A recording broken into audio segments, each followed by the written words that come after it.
Hi అండి, అందరికీ నమస్కారం. Welcome back to my channel. ఈ వీడియోలో ఇప్పుడే అందిన వార్త ఏంటంటే తెలుగు రాష్ట్రాల్లో ఈ జిల్లాలకు భారీ వర్షాలండి. సో ఆ వివరాలు అయితే ఈ వీడియోలో తెలుసుకుందాం. వీడియో ఎక్కడే కానీ స్కిప్ చేయకుండా వరకు చూడండి, అప్పుడే పూర్తి ఇన్ఫర్మేషన్ అర్థమవుతుంది. అలాగే వీడియో నచ్చినట్లయితే ఒక లైక్ చేయండి. ఇంకా సబ్స్క్రైబ్ చేసుకున్నట్లయితే మన ఛానల్ని సబ్స్క్రైబ్ చేసుకున్న ద్వారా నేను చేసే ప్రతి ఒక్క వీడియో మీ వరకు రీచ్ అవుతుంది. ఇక విషయానికి వచ్చినట్లయితే బంగాళాఖాతంలో ఏర్పడిన అల్పపీడనం ఈశాన్య దిశగా కదలడంతో శుక్రవారం మధ్య బంగాళాఖాతం ప్రాంతంలో అయితే వాయుగుండం బలపడే అవకాశం ఉందని హైదరాబాద్ వాతావరణ శాఖ వెల్లడించింది. ఈశాన్య వైపుగా ప్రయాణిస్తున్న మరింత బలపడిన శనివారం ఉదయానికి తూర్పు మధ్య గల బంగాళాఖాతం ప్రాంతంలో తుఫాన్గా మారిందని పేర్కొంది.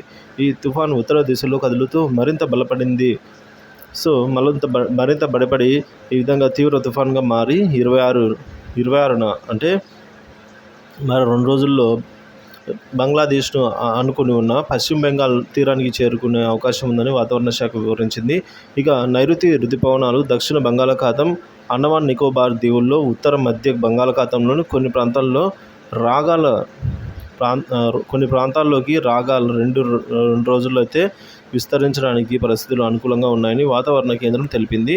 ఈ క్రమంలో శుక్రవారం, శనివారం తెలంగాణలోని హైదరాబాద్, రంగారెడ్డి, ఆదిలాబాద్, మేడ్చల్, నిజామాబాద్, యాదాద్రి, భువనగిరి, వరంగల్, కరీంనగర్, ఖమ్మం జిల్లాల్లో ఉరుముల మెరుపులతో కూడిన మోస్తారు నుంచి కొండపోత వర్షాలు కురుస్తాయని పేర్కొంది.